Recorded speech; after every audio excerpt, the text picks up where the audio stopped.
It's Brad, hashtag Think Nashville, Think Brad, and this one has me more hyped than ever because today we're talking about the new Tennessee Titans Stadium, when it will open, what the renderings look like, what it's going to cost, and how we got from here to there.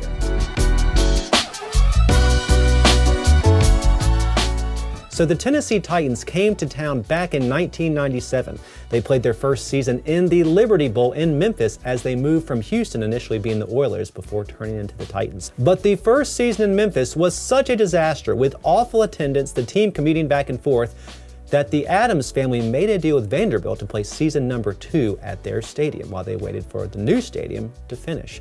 And that leads us to the third season, when the Titans went 13-3, getting all the way to the Super Bowl before losing to Kurt Warner, the St. Louis Rams, and the greatest show on turf, as they were called. Now, anyone who's been to a stadium in recent years know that our stadium is probably one of the worst, if not the worst, stadiums in the league. It's outdated, and it's part of why the city and the league in recent years looked into renovating the property, but they found out that it had a price tag to renovate of $1.75 billion. So they thought, what the hell, we'll just build a new one. Well, that new one is going to cost $2.1 billion. So let me give you some quick breakdowns on some of the key things you need to know about the Titans' new stadium.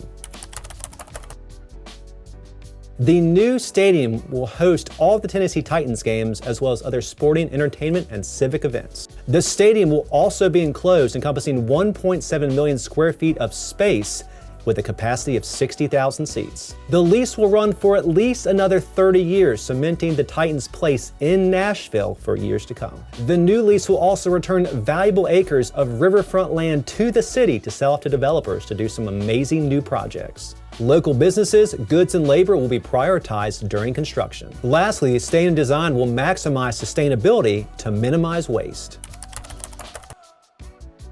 So let's now look at the 4 ways the stadium is going to be funded. And overall, this is a much better deal for the city. With the current Titans Stadium, the taxpayer has been responsible for all the upgrades that have been done over recent years. With the new deal, it's completely on the owners. Number 1, $740 million is going to come from the league and from current PSL owners. Number 2, the state of Tennessee has directed $500 million in a one-time bond sale. Number 3, $760 million has been earmarked by the Metro Sports Authority to be paid from a 1% sales tax on all motel and hotel stays in the greater Nashville area.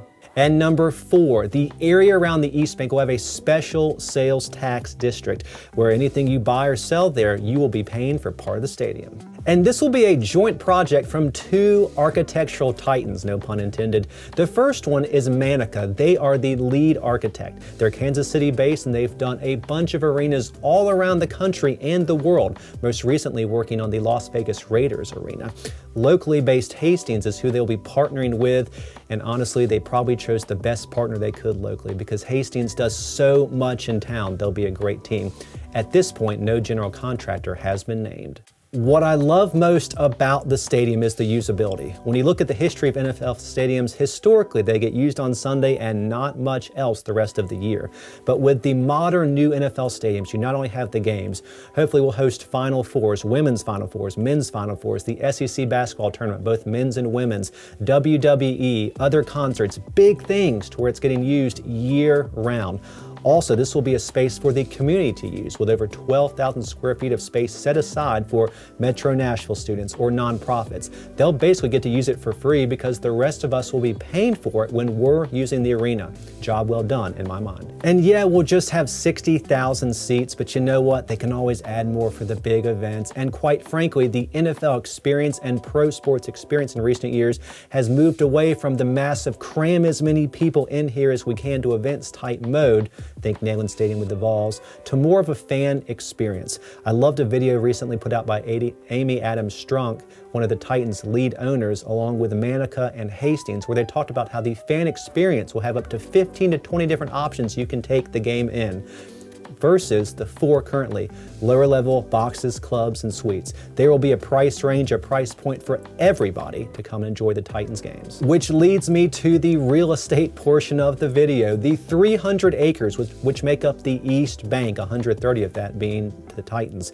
The build out of this area is going to be tremendous over the next 10 to 15 years. Where the stadium is currently, they'll demolish that. They'll build the newer stadium back closer to the highway. That will return a bunch of land to the riverfront, which will then be sold off to developers. And you're going to see numerous 10 to 30-story buildings built out all along the East Bank.